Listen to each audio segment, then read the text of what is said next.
Everyone, welcome to Cats and Books Club podcast. I'm Izzy, pronouns he, him. Aaron, introduce I yourself. I am Erin, and my pronouns are she, her. And this is the author of our most recent book that we read. This is DN Bryn, also known as Danny. And we are so glad to have you with us. And let's see. So Erin has been wanting to read your book specifically. She follows a lot of fan fiction and like romance book talk. And Erin was like, I think we should read this. This looks so good. And I said, hell yeah, it does actually look so good. And it was. And so we wanted to ask. So first off, we're going to list out the books because I was getting there and I'm really bad at organizing my life.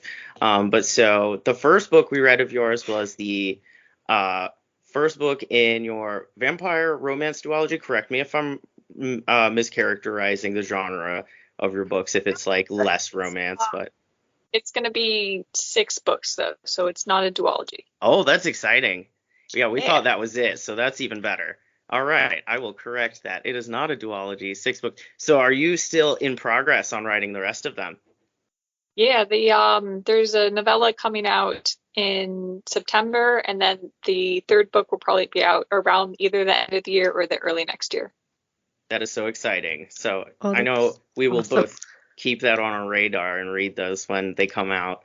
But the first book we read was called Bite Your Neighbor and Win a Wager. And so this is the first of 6 books. That's exciting. Yes. Yeah. Do you have any pets? I don't have any pets personally right now, but my roommate has a cat who's a little monster, and if you start hearing some mewing, it's because she's wanting to come into the bedroom. That is very cute, and that is probably what will happen. I already have one of my cats hunting around in here. He's a loud one, so I'm glad that we all have cats in our house. That's very cute. Gemini. Aaron, do you have any cat updates?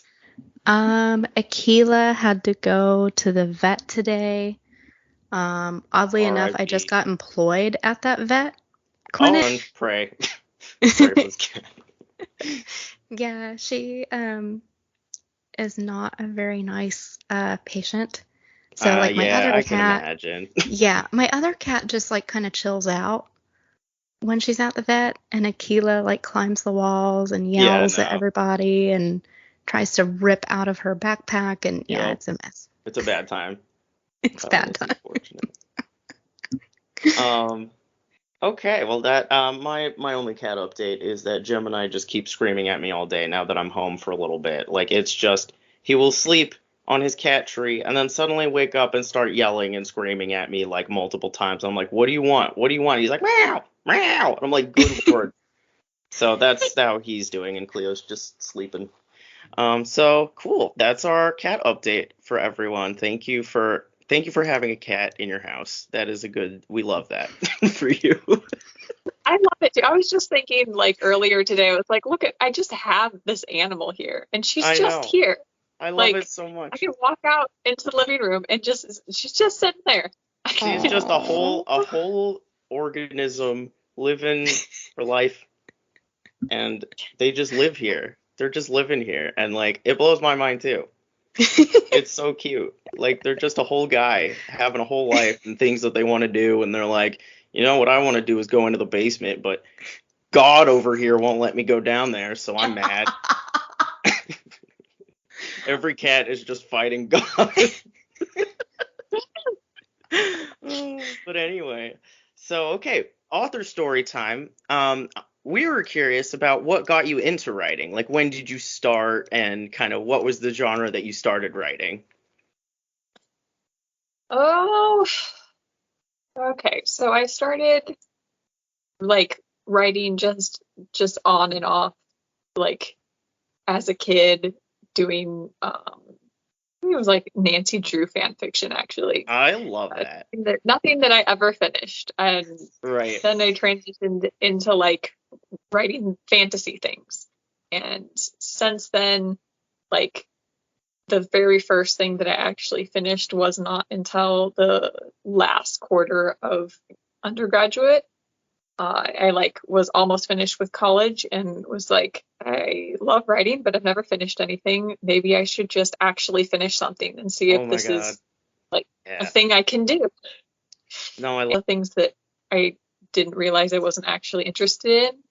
Oh, I'm not a big like epic wide scale fantasy person. I've realized I'm like sure. cozy fantasy and fantasy romance and things that are like small and emotional and about how the characters deal with situations instead of like big scale politics and wars. Right.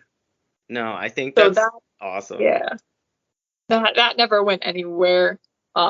It has been shelved, and I will pull the characters back out and do something with them because I love them. Yes. Um, No, that's a great idea. I love the idea of kind of like taking characters you already knew and be like, all right, now what if I just put them somewhere else and doing something else? it, And what do they do there? It's so fun. and they have a good like emotional core of like some of the scenes there were very good. The ones that were about like the main cast of characters, and it was just Right. like all of the extraneous like politics and stuff that I realized I don't actually like writing this, so I don't No, know oh why my I based God, a book right. around it. Right. Right. Or it's like when you're writing, knowing yourself is also part of the process, or like as you write, you're like, wow, this part is actually killing me. Why do I do this Yeah. to myself? No, that's so funny. But Erin's also an author, and so she's like clinging to every word because she's like, tell me your secrets. I'm taking notes over here. Yeah. secret number one, if you don't like writing the book, don't write that book. Write a Right, different literally book. just give up. It's okay to put it away. You can put it away. No, my art teachers always said delete your art, and they're like not wrong because sometimes, although it is so painful though, when you're like, no, but I put so much work into this. Yeah. But sometimes it's like, it's okay. I think my effort will be better spent. Maybe focusing on something else. That's Speaking the of, kind of thing I really love. oh yeah, definitely. I'm wondering, what are you writing right now? Like, are you in the middle of a series? Are you doing one-off books? So right now I'm just in the middle of the vampire series. Um, I just finished one of the almost final drafts of the third book. And then I'm also wrapping up like a kind of weird steampunk fantasy mystery series Ooh, that hell like yeah. standalones outside of the main series. It's very complicated structurally, and so it's hard to recommend like where do you start? People don't really pick it up very much. They're like, this looks too weird. Let me go for the vampires. That's more straightforward. I know. It's like really hard when there's so many moving parts to keep track of them all and like know where to find a seed you planted like 100 pages ago. And like it's Yeah. like very like I have a very hard time writing fiction. I like Oh my God, it's make so up my hard. world building as I go too, Right. which is not useful for having long disjointed series where you're like, wait a minute, 3 books ago I made this thing impossible. This is now the plot of this book. No. That. No, I like it's so funny. Like, because that definitely I would have such a hard time being like, wait, I made that a rule? No. Why did I do that? Now it's published and I can't undo that. That's super funny. That's very exciting. We're very excited to read those. So we both also wanted to know how you created your main characters, Wesley and Vincent, because we loved both of them. Very like lovable characters that are very like they read so human and like raw and like their emotions are real, like you believe it. And I was wondering, are any of the characters in this book inspired by people you know or yourself? Like what parts of them do you feel like remind you of other people, or no, they were just original, like you were just like, what kind of, yeah. Yeah. I had never based any characters off of other people, but there's definitely parts of myself in all of the characters that I write. I feel like with these two particular characters. The idea for the story came from me just being like, what if there was a very soft and shy vampire and like a goofball who just wanted to be his friend so bad. Right. Oh, that's so cute. Like, that is cute. It kind of like it built into more from there. But the way that I do characters is that I just kind of have the idea of a character, and as I write, the character comes out. I love that. Yeah, I don't do like, a lot of people are really into like character templates and like writing all the information in one place. And I'm like, I don't know this person. I just have to write the book and then I'll find them. Right. It's like, it's cool. That's a more intuitive way. And I feel like I could understand doing that, where you're like, no, let's see if this character is this way, what would they do in this situation? And that kind of does tell you who they are as a person, and like you find out at the same time as everybody else. Well, not at the same time, but like in a similar path, which is really cool and a neat way to do it. Erin, do you have any questions about the characters? Let's see. Erin, who is your favorite character? Erin says all of them. I liked both of them. I thought they were both cute and genuine, and I think Erin, were you done talking about yes. Wesley? Okay. Yes, he's my favorite. I like them both, but I did like Wesley. He needs some stands because there's a lot of people who really hated him. That's funny. Was it because you gave him sort of a mini villain arc? Like, was that like part of it? And they were like, that jerk, he betrayed him. I had some readers who were like, there's nothing he can ever do to come back from this. I'm like, he barely did anything. He just had ideas, figured out they were wrong. It was like, just he did one very bad thing, but that was it. Right. Everyone. Well, it is interesting because I think like that main plot point was funny because you knew that Wesley wasn't a bad guy. Like most of this stuff he was doing just because he felt like he should do it, but he never actually wanted to. He was just like, I guess I should do this because vampires are bad and like but his heart was never actually in it. He just kept trying to convince himself, and it's like you can see that in the character development. It's funny. Erin says she thinks Wesley reminds her of me. And I'm like, that's not wrong. Like, I mean, like, blah, blah, blah. Hey, be my friend. What are you doing? You want to move into my house? Like, I've literally done this before. Yeah, I think. So I can relate a little bit to no, I think being like Wes very friendly me. and to shit also a little bit.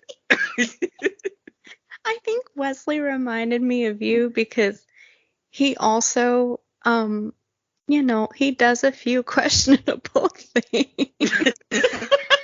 Erin says I'm morally ambiguous. I mean, it's okay. I live this way.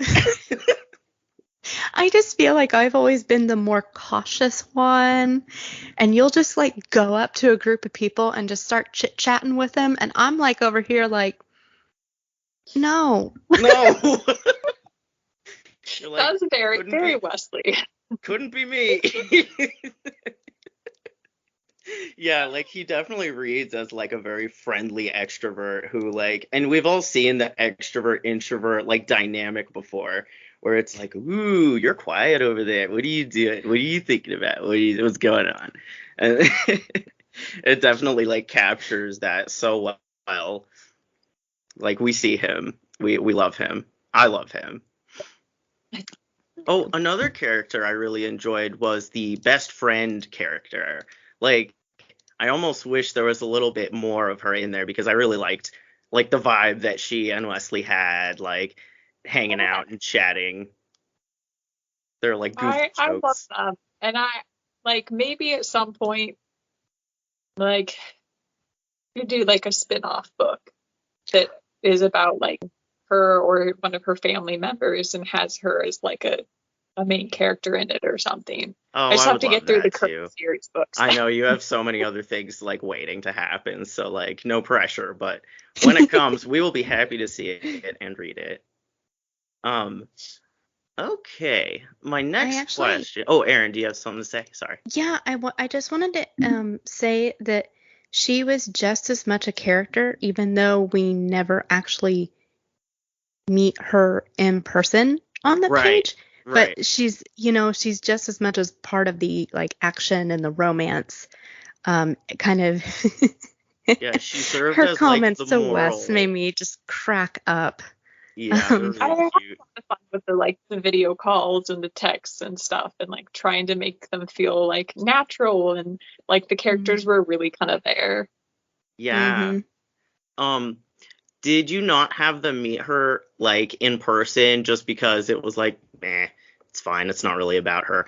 Or was it more just you were like, a different reason, like curious? It was more like just the fact that starting this book, I knew she lived in a different city. Okay, and I was see. like, So it was like a remote friendship. Like, I could have forced it so that like, oh, she had to come there for a reason, but it felt right the way that it was. That's fair. Yeah. That makes a lot more sense where it's just like, help me, this is happening in my life, what do I do? Which I feel like a lot of us have a lot of friends who are like really close friends and we've like never met them in real life. Like internet friends are real, and that had, that kind of energy, which I thought was like really true to life for us now, like our age of like, just young people growing up. We're all spread out, and so it's a lot easier with technology to keep in touch. There was a scene in particular that made me laugh. Oh, it was the Okay. So can I tell the hot sauce story? Yeah. Go ahead. Okay. So yeah, Erin, tell us your favorite part. Yes. So the scene with the hot sauce was one of my favorite parts. Wait, remind me what happens in that. Okay, hold on. I wrote it. I gotta get my notepad out. It's okay. I'll edit it out. my I'll edit out virtual your shit show. No, I'm kidding. Hey. I bully Erin casually. It's part of our dynamic. Poor Erin. I love her. It really is. It really is. That's okay. She bullies me too, but nobody sees it because it's secret. Okay, wait. Okay, here it is. I have it. Okay. Okay. So. Sorry. This is the same as Erin trying to do a dramatic reading of like one scene in the Throne of Glass series, and Erin could not stop laughing. She was like, we left the whole thing in because I'm a terrible person. But it was funny. It was funny. I should do more dramatic readings. But anyway. Sorry, okay. I distracted you from your original. Okay, so I even like took the paragraph and I posted it in my notes. Okay. Oh my god. Oh man. Erin, do you want me to read this? No. Okay. A very big, very spicy mistake that was currently burning its way through the roof of his mouth and turning his lips numb and forming a debilitating lump in his throat. He tried and failed not to cough on the lump, and that only shot the spiciness straight up the back of his nose.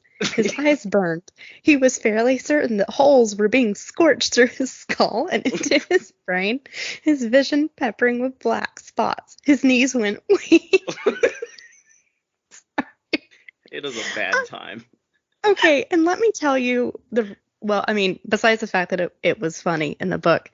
So, I have a story. Erin's like, this is personally relatable content. When I read that part, I was dying, and I immediately texted Izzy, and I said, "Oh my God, Izzy, it's like that one time." So, I don't even know what one time you're talking about, so you're going to have to tell me too, because Izza. I have a terrible memory. Izzy. Oh my I God. don't Okay. remember. Oh my God. Izza. Okay. So, I promise this is not a sad story. Okay. Okay, so this actually happened the day of our grandfather's death. Oh, no. Oh.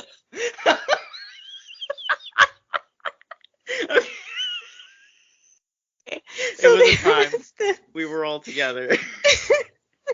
Okay, backstory here. Our grandfather had really bad Alzheimer's at the end of his life. So he passed away, and those of us who were in Indiana, because like our family is literally in every single state in the US. I mean, like everywhere. So they'd all kind of massed there. But my grandfather died kind of suddenly. So there wasn't really a lot of time for people to even get there. Actually, none of us were there when he died. He died in the nursing home. But the day he passed away, we, and by we, I mean it was myself, Izzy's brother, Arthur, Yeah, I think Arthur. my brother, my mom and dad, Izzy, your mom was there, and your dad. And All right, what Izzy, were restaurant you were we there at? for that What or no? restaurant was it? I don't know.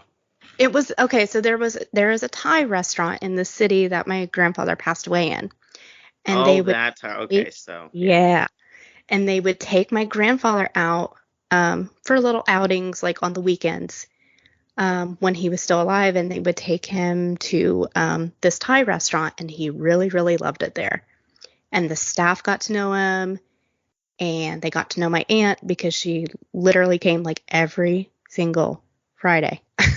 For right. like I think like 2 or 3 years. Like it was a long haul.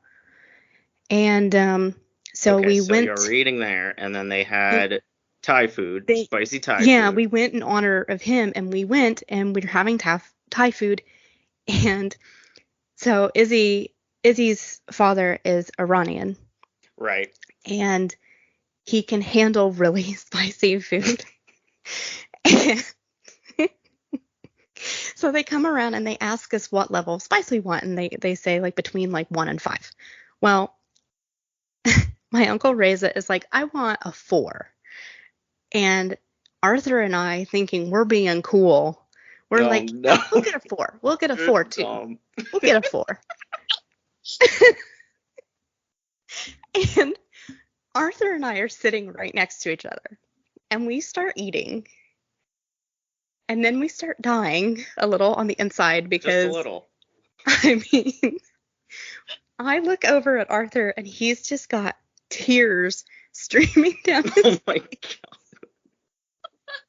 and I'm also like trying not to die.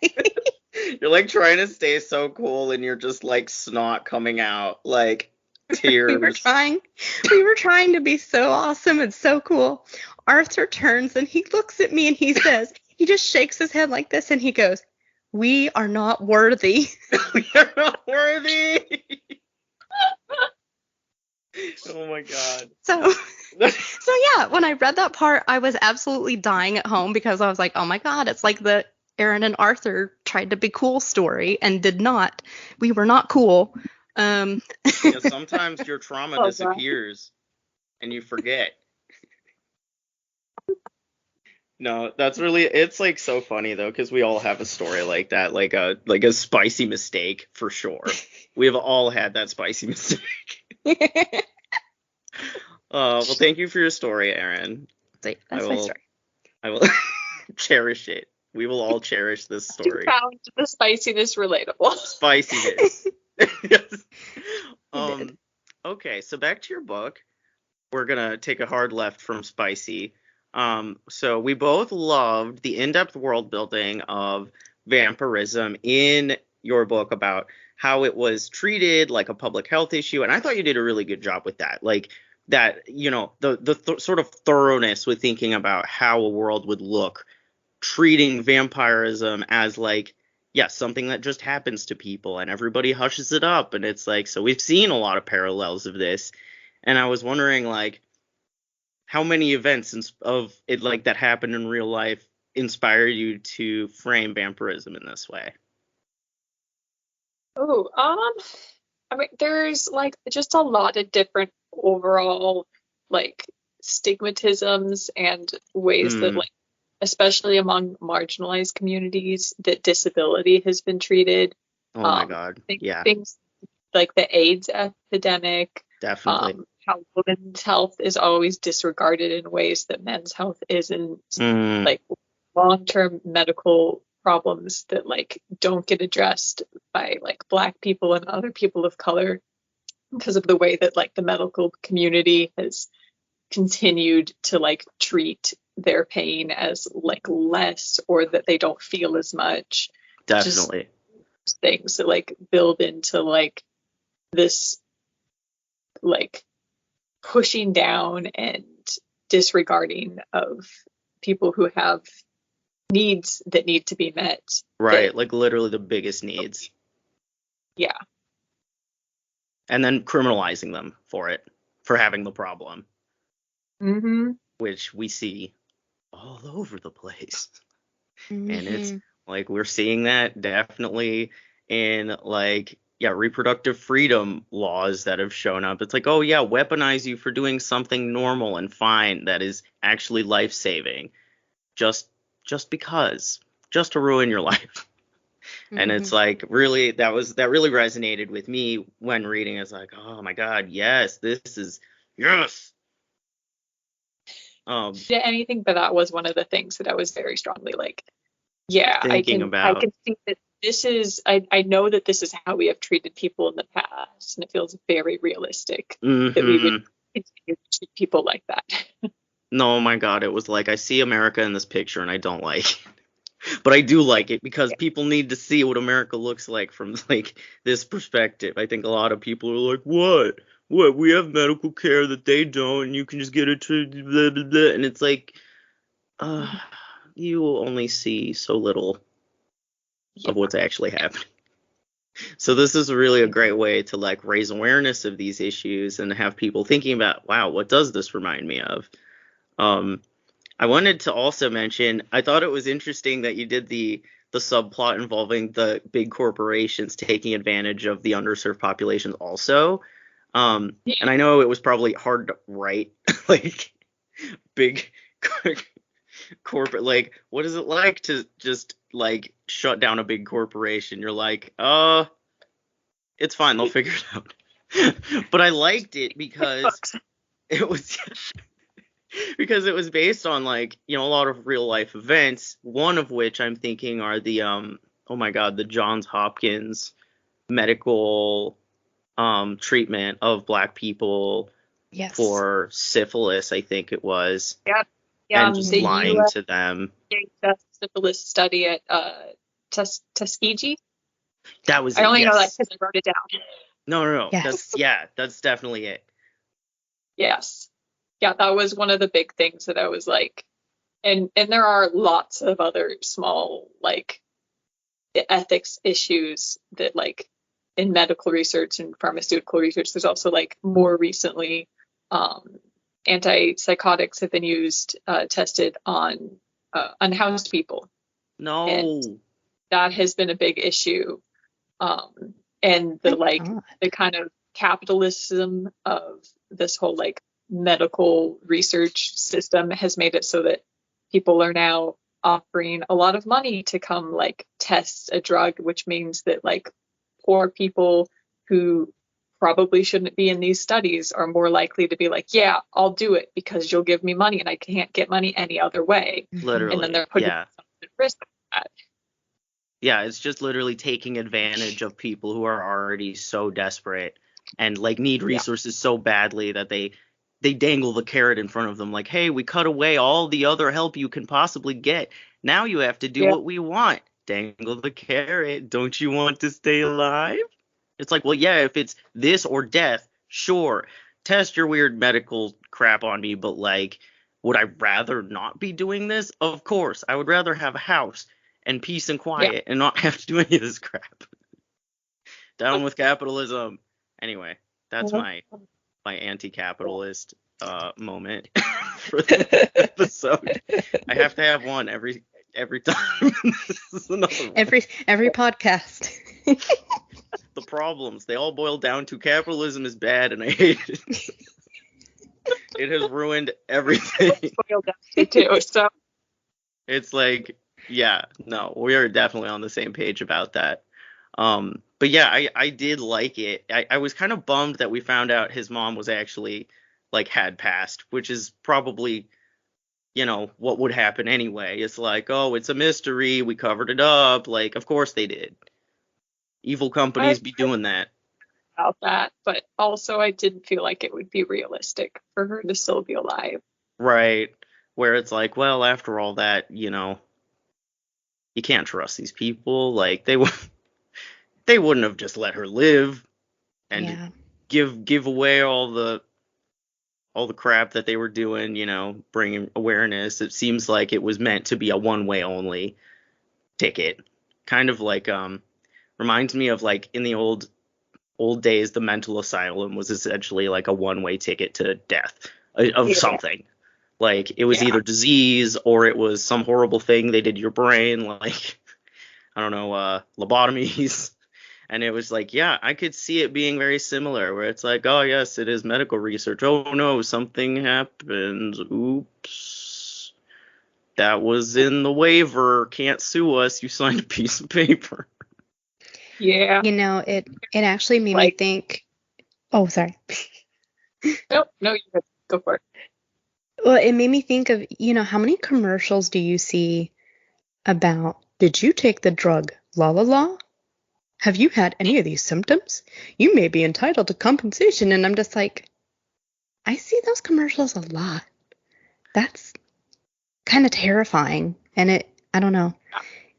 The fact that, like you guys were saying, like, that corporations and just medical facilities will be like, hey, if you want to come test this drug, we'll pay you, $1,000 or whatever. But, you're not seeing the other side of that, of those long-term effects of a drug that may or may not even be safe to use. Now, I will say, vaccines are good, safe to use. Yes. I don't care. I'll take them. Like, that's fine. The problem with like our current system is that it is very much based off of the fact that all of the funding that goes to the like regulation of these studies comes from the people who are running like the pharmaceutical companies. It's like a complete circle where they are funding the people who manage them, who like manage their ethics, and then those ethics are being managed so that they can fund that. It's literally just a corrupt circle. There's no reason for them to like there's really no outside force that's controlling them the way that it was when like the FDA was first implemented. Because at that point it was just the government that was funding it, and then the FDA would control the testing system, and now we just have this circle where it's the pharmaceutical companies that are kind of funding it. They seem like they're good. Pharmaceutical says, here's $10. We good? Yup, we're good. Yeah, here's some more $10. Make us more. Do an internal review. Literally, like there is find no. Themselves corrupt. Definitely. No, I definitely I love an anti-corporate greed story, and I wanted to highlight that this is great for that. We hate a corporation. Okay, I'm gonna move on to the next question. So here's a fun one. What tropes of from literature do you like, and then which ones do you absolutely hate? Like, you don't need to name all of them, just one or two that come to the top of your head. Because that list is real long. I know it's so long. I know. I like the most are the ones that kind of pull on the character's heartstrings, like her comfort style tropes. Or let them be really horny for each other, only one bed. We love it. Yes, just he cannot keep them apart type of Yeah. You'll never take me away. I would rather die. I love the drama. Look. It's so funny because it's like playing with Barbies was preparing me for it prepared Aaron for writing fiction for sure. I don't know if that's everybody, but like some of us are the musical theater with inanimate objects field. Okay. Yes. Yeah. Okay, so what is a trope that you absolutely hate? Like the worst, like when you see it, you're like, I'm gonna scream and throw things across the room. I mean, like, problematic tropes, like the magically healing disability, like Oh my god. that, like, just makes me so miserable. No, it's the worst. Yeah. And then Yeah, like Lord forbid they have something permanent happen to them. Yeah. And then like the kind of uncomfortable tropes that are in a lot of like straight romance that aren't like dealt with, like when somebody isn't like an asshole, like the guy is an asshole to the girl, and then like it's just never addressed because it's supposed to be that way because it's sexy or something. Right, and you're like, that was like kind of abusive. Why are we not talking about this? Yeah. Where it's like, oh, he's mean, and that means he's hot. It's like, no, it doesn't. It just means he's a jackass. I hate him. Like, shut up. Yeah, actually, like when we've been reading the Throne of Glass series. Right, I was just thinking about the Throne of Glass. which was my pick. And like, no, but Poor Izza Aaron. and I, we point stuff out that is so problematic in those books, and we're like, okay. Well, yeah, like the age difference one where it's like, but he's an elf, so it's fine. Oh, he's a vampire, so it's fine that he's 300 and she's 16 years old. And I'm like, no, it's not cute. It's weird. Stop. I mean, like, if they're old enough to consent, it's like, okay, but like those age gap things is always like, well, but he looks and acts like he's in his 30s, but that's the parallel, is like he's not portrayed as being 300 usually. He's portrayed as being 30, which is not appropriate for a 16-year-old anyways.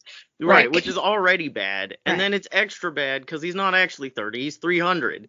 It's like, okay, well, there was already a weird age difference, and now there's like a triple, quadruple age difference, and like it would be one thing if they like would address it in the fiction of like, oh, I might be a little too old for you. Is that weird? Like, something. I will say, I think Twilight at least tried to address it at one point, where it was like, oh, no, that's creepy. And she's like, no, it's fine. I love you. And you're like, all right.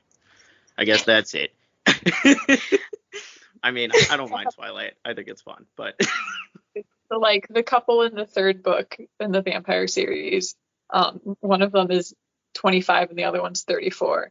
And they're like, are you too young for me? And like, if this is our biggest problem, I think we're okay. Like, literally. Yeah, it's like, whatever, it's fine. Like, I'm okay with it if it's a consenting of age adult. These books that, but the books that make it like a 16, like, ugh. Yeah. Like, ugh. Like, once they get to a certain age, then you're like, okay, this is okay. But when you're like a child, basically. Oh my god. Okay. Yeah, like you think of yourself when you were 19, and at the time you're like, I'm so adult, blah, blah, blah. And now you look back and you're like, you were a dumb child. You are an infant. You are barely out of the freaking cradle. What are you doing trying to have your own life and pay bills? You are not ready for this. I wasn't. I'm speaking of me specifically. I don't think anybody is. Right. It's just, they're just like, here you go. And you're like, okay, let me just drink and puke, throw up for 4 years in a row, and maybe I'll figure out how to live. No, sorry. That was gross. That's just like self-insert. Yeah, no, I'm just definitely kidding. I'm sorry, I do a lot of that. I'm like, that's not me now. Okay. Anyway, what were you talking about? Not about me. But we were talking, about the tropes. But yeah, definitely like weird age tropes are like if it's like for a kink reason, I'm like, all right. It's like if it's established that like this is what this is about. But yeah, I'm trying to think. But yeah, I mean that's enough. That's enough. If there are, but if there are other ones you can think of, feel free to talk about them. I think that's all that's coming to my head right now. I don't Sure. tend to like think about tropes until I go to market something, and then I have to be like, wait, which tropes did I put in this? Right. You're like, oh no, I have to characterize what I made. Yeah. I just put in things that I enjoyed, and then I have to like figure out why they're like other things I enjoyed and be like, okay, that's why. That's why you have to like reverse engineer your marketing. Yeah. It's so hard. Oh, this next question I'm excited about. So, I say rumor has it, but actually Aaron is the rumor that has it. Told me that you have illustrated your own books before, and I thought that was super cool. And I was wondering, did you go to school for art? No, Aaron is wrong. Sorry, Aaron. Aaron. Wrong? Oh my God. It's okay, I'll delete it.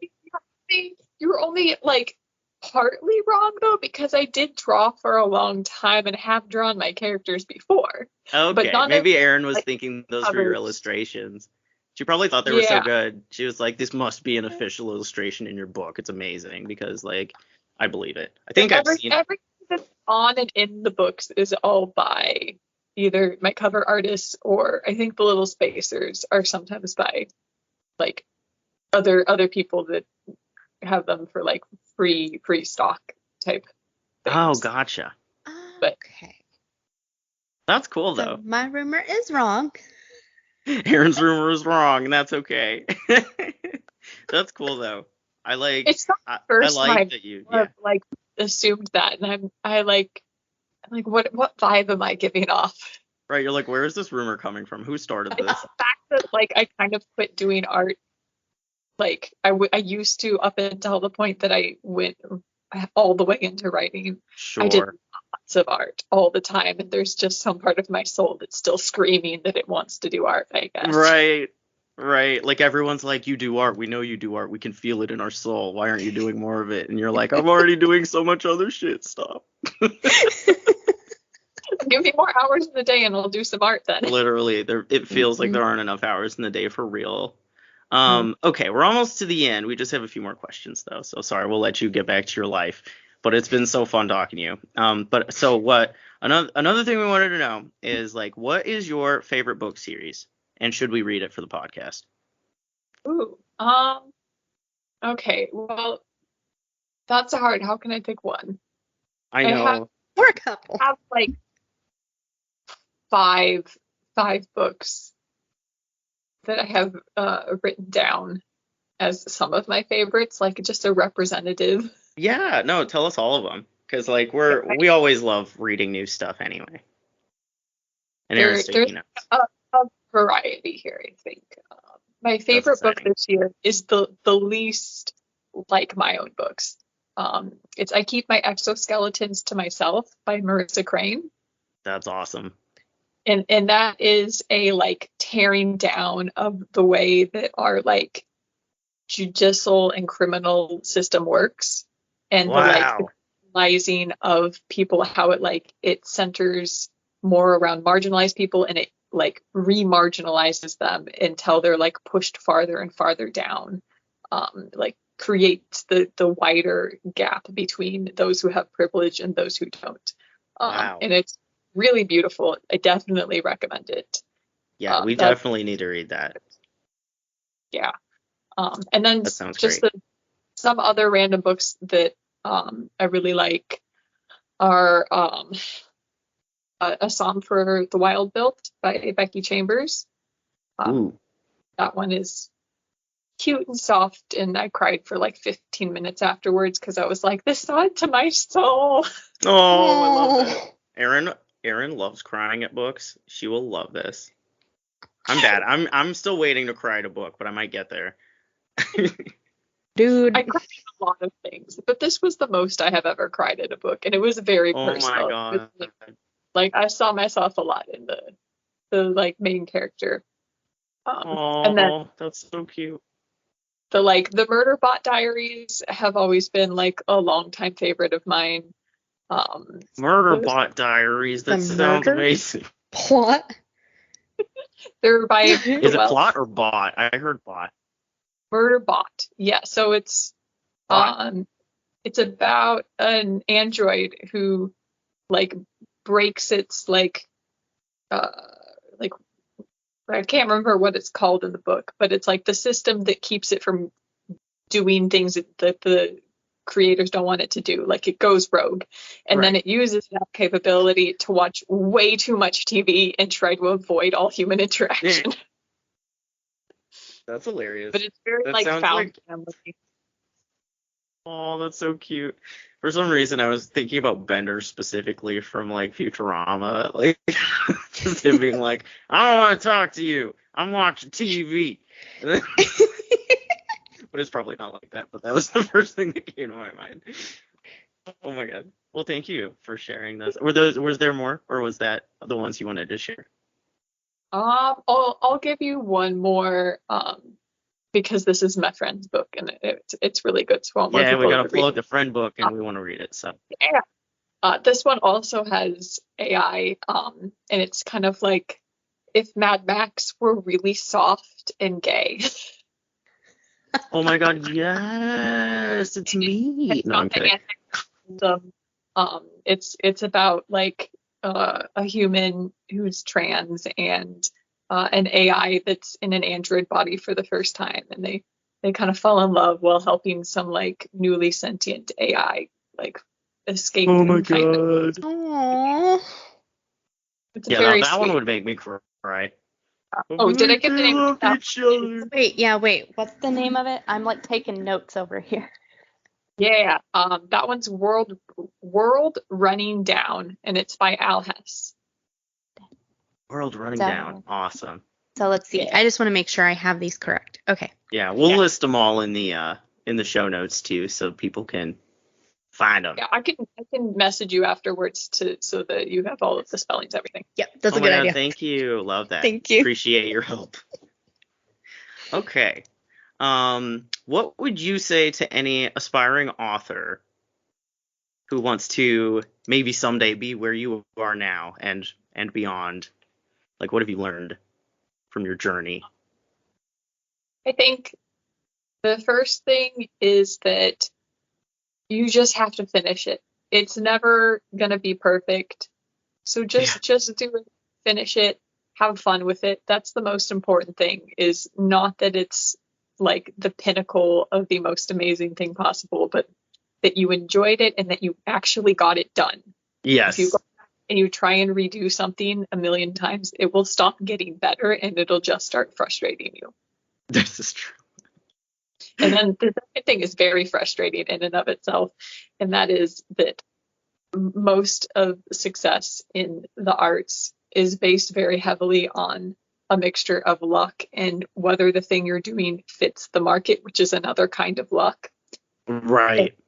So you can create a perfect book and put it out there and have it completely flop, and that's not your fault.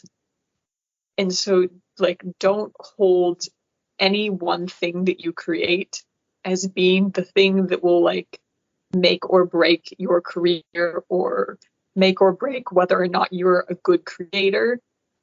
You just have to keep going and know that this is gonna always rely somewhat on whether or not you're lucky enough to have picked it up at the right time and hit exactly the right algorithm spots. Right. And like you can learn a little bit and do a little bit better, and that will definitely help. But sometimes an incredible creation does terribly, and sometimes one that you put zero effort into is the best like money maker that you will ever put out. And you'll be like, why that one? It's just how it works. That's wild. Unfortunately. It's true. It's very like, don't take it personally, like whether something works out or not. No, that's awesome advice. Well, thank you so much for everything. Thank you for coming on. Erin and I had a blast talking to you, and I hope we can still stay in contact. And we're excited to see yeah, more of your books come out. And so thanks so much for everything. And Thank you for Erin, you having want to me. say anything? Oh, yeah. No, just thank you so much for joining us and for making this happen and for just joining us and joining our little podcast. Yeah. Glad it Thanks worked so out. much. Yes. Anyway, wish you so much luck, and I will go ahead and hang up here, but appreciate y'all. Hope you have a good rest of your Have a good day. weekend. Yeah, happy weekend. Happy weekend. All right. Bye-bye. Bye.